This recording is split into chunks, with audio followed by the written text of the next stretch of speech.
उद्या महाराष्ट्रातील सर्व विधानसभेचा निकाल जाहीर होणार आहे।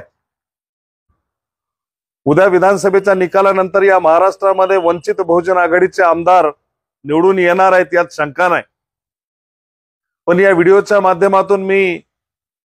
महाराष्ट्रातील वंचित बहुजन आघाडीचे आमदार यांना सांगू इच्छितो आणि इशारा देऊ इच्छितो, जर का श्रद्धेय बाळासाहेब आंबेडकर वंचित बहुजन आघाडी यांना जर धोका दिला, केज विधानसभा मतदारसंघामधल्या उमेदवाराचे जे काही हाल झालेले आहेत किंवा जी काही त्याला ट्रीटमेंट दिली ही अख्ख्या महाराष्ट्रानं अख्ख्या देशानं पाहिलेली आहे।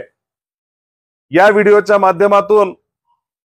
भविष्यामध्ये निवडून येणाऱ्या प्रत्येक आमदाराला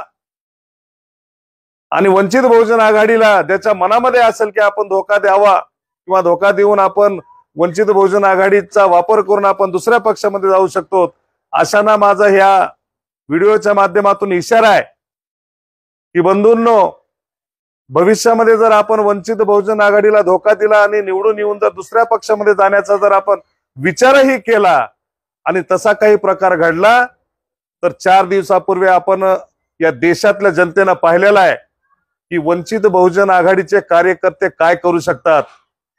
केज विधानसभा मतदारसंघातील उमेदवाराची ज्या पद्धतीने भर रस्त्यामध्ये तोंडाला काळं लावून त्याला चापकाचे फटके दिले, त्याच पद्धतीने जो कोणी या वंचित बहुजन आघाडीला धोका देईल व तो कोणीही असो त्याला त्याच पद्धतीने आम्ही ट्रीटमेंट देणार आहोत। तो महाराष्ट्रातल्या कोणत्या तालुक्याचा असो किंवा कोणत्याही जिल्ह्यातला असो, वंचित बहुजन आघाडीची टीम ही सज्ज झालेली आहे। जो कोणी वंचित बहुजन आघाडीला धोका देईल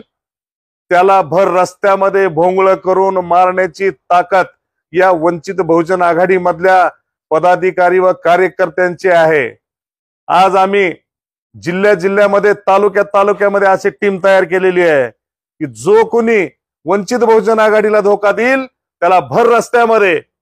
भोंगळ करून तोंडाला काळं लावून त्याची धिंड काढल्याशिवाय आम्ही राहणार नाहीत, एवढं मी या व्हिडिओच्या माध्यमातून सांगतोय।